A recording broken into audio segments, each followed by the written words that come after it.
હું નૈનાબેન નાનજીભાઈ બારિયા,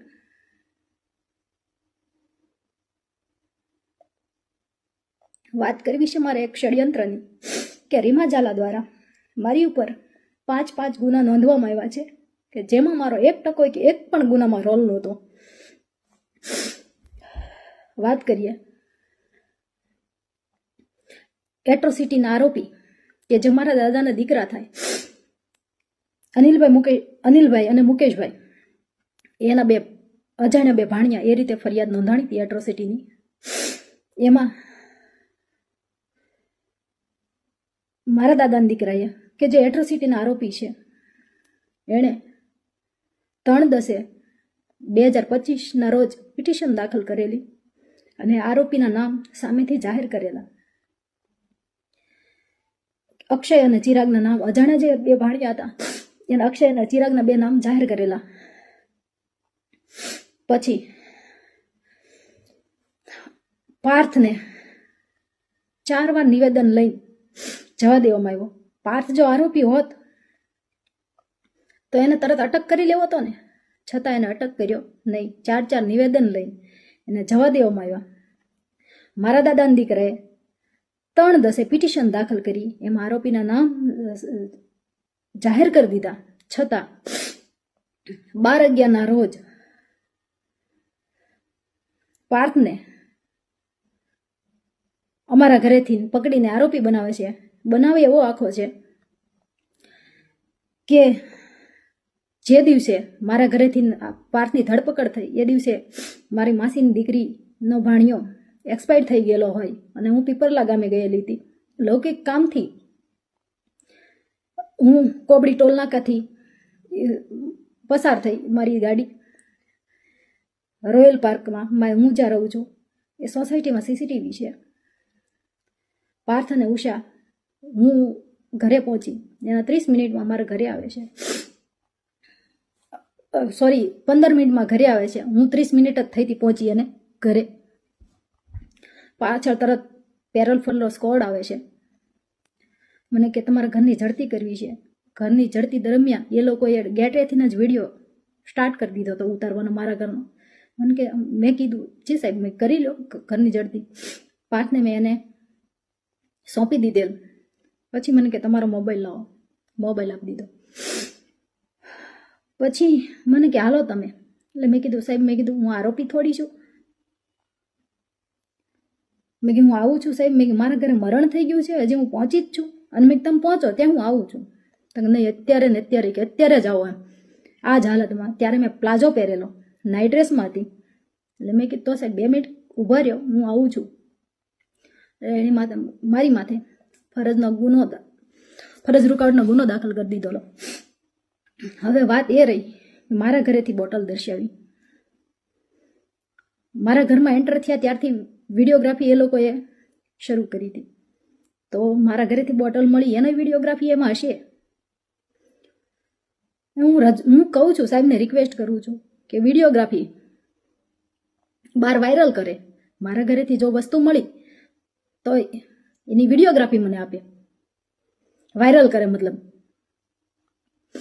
અને મારા ઘરેથી બોટલ મળી, મારા કબજામાંથી બોટલ મળી, તો પાર્થ અને ઉષા આરોપી કેમ બને? એક બોટલમાં 3 આરોપીના નામ નાખવા, જેના કબજાનો હોય એની માથે હોય. પાર્થ ને ઉષાને શું છે? મારા ઘરેથી બોટલ મળી જ નથી. મારા ઘરેથી બોટલ મળી તો વિડીયોગ્રાફીમાં કેમ નહીં? એને વિડીયોગ્રાફી સાથેનું પંચનામું કર્યું છે. એટ્રોસિટી, ફરજ રૂકાવટ અને બોટલ. મને 15 તારીખે ખબર પડી કે મારી માથે ગુનો દાખલ થવાનો છે. એટ્રોસિટીમાં મને આરોપી બનાવવાની છે અને મારી જેલ એન્ટ્રી છે, જેના કારણે 15 તારીખે હું ફરાર થઈ ગયેલી. મેં આગોતરા જામીન મૂકેલા. હું મુંબઈથી મતલબ અમદાવાદ આવતી હતી. એ દરમિયાન મુંબઈ અને સુરતના ટોલનાકા વચ્ચે પીઆઈ જેબલિયા સાહેબ અને સ્ટાફ સાથે ઊભા રહી ગયા. હું અલ્ટિકા કારમાં આવતી હતી. મારી સાથે 2 બ્રાહ્મણ ભાઈઓ હતા. ટોલ નાકે પહોંચતા એ લોકોને ઉતારી નાખે છે પીઆઈ જેબલિયા સાહેબ. હું પાછળની સીટમાં સૂતી હતી, આ બે ભાઈઓ આગળ હતા, એટલે એને ઉતારી નાખે છે, જેનો મને ખ્યાલ હોતો નથી. પાછળની સીટમાં મારી બાજુમાં, એક્ઝેક્ટ મારી બાજુમાં પીઆઈ જેબલિયા સાહેબ આવીને બેસી જાય છે. આગળ એક કોન્સ્ટેબલ ભાઈ ડ્રાઇવિંગ કરે છે ગાડીની. પછી 50 થી 55 કિલોમીટર જેટલું હાલી જાય છે. ત્યારે મારી આંખ ખુલે છે તો જોયું તો મારી બાજુમાં જેબલિયા સાહેબ, આગળ જોયું તો ડ્રાઈવર ભાઈ બદલાઈ ગયા હતા ઓલા લોકો. પછી મેં પાછળ જોયું તો પાછળની નંબર પ્લેટ વગરની ગાડીમાં, ક્રેટા ગાડીમાં મારી હારે જે બે ભાઈઓ બ્રાહ્મણ હતા એ ક્રેટામાં હતા. એટલે મને ખબર પડી ગઈ કે હવે મારો તો આખી ધરપકડ થઈ ગઈ. એટલે મેં કીધું સાહેબ, મેં કીધું મને કે મોબાઈલ આપો, મોબાઈલ આપજો. મેં કીધું સાહેબ, મેં કીધું ધરપકડ કરી જ લીધી છે. મેં કીધું એક કોલ કરવા દો, મેં મારા ઘરે હું કહી દઉં કે મારી ધરપકડ થઈ ગઈ છે, કોઈ ચિંતા ન કરતા. મને કોલ ના કરવા દીધો. પછી કાંઈ વાંધો નહીં, મેં કીધું, મેં કે સાહેબ, મેં રિક્વેસ્ટ કરી કે સાહેબ હું કોઈ ટેરરિસ્ટ નથી, હું આતંકવાદી નથી કે તમારે યાર આટલી બધી મિસબિહેવ કરો છો. તોય મને કે નહીં, કે ઉપરથી કે ના છે, કે હું તમને કોલ નહીં કરવા દઉં. કાંઈ વાંધો નહીં. પછી મેં કીધું સાહેબ વોશરૂમ જવું છે.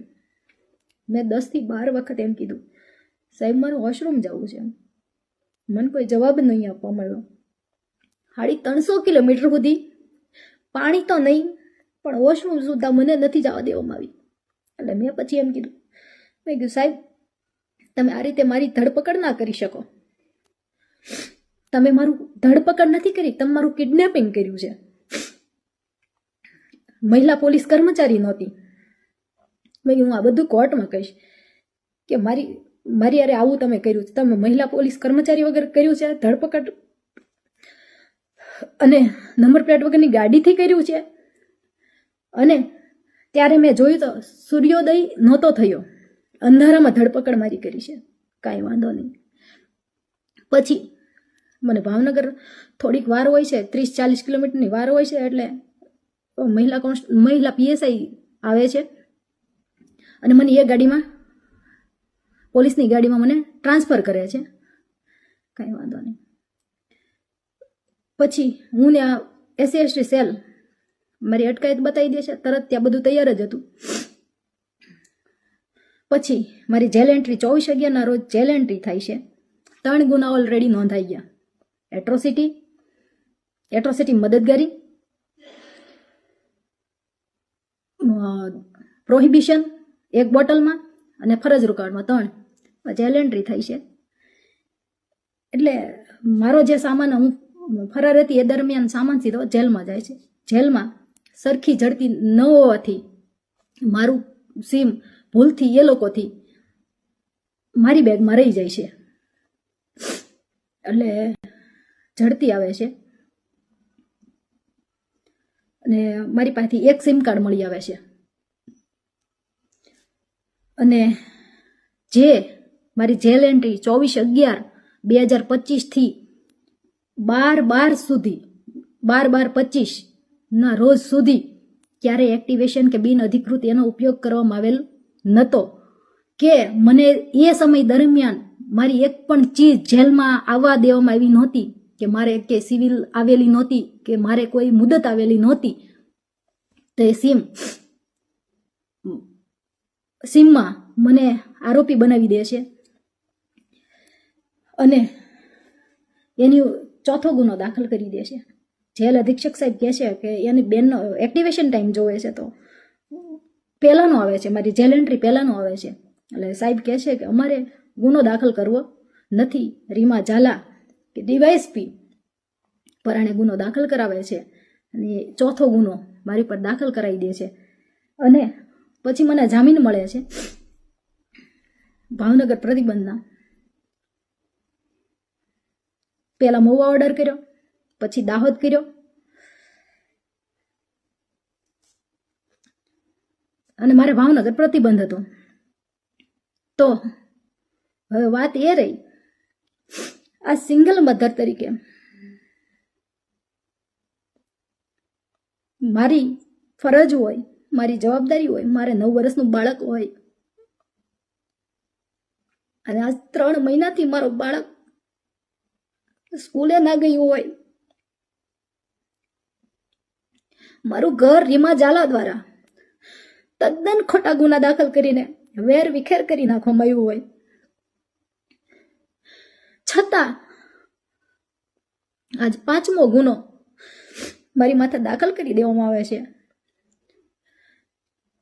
રીમા ઝાલાને જ્યારે હું મળવા ગઈ ને, મને પહેલી વાર જ્યારે બનાવ બન્યો ને ત્યારે પહેલી વાર મળવા ગઈ ને ત્યારે જ કીધું હતું કે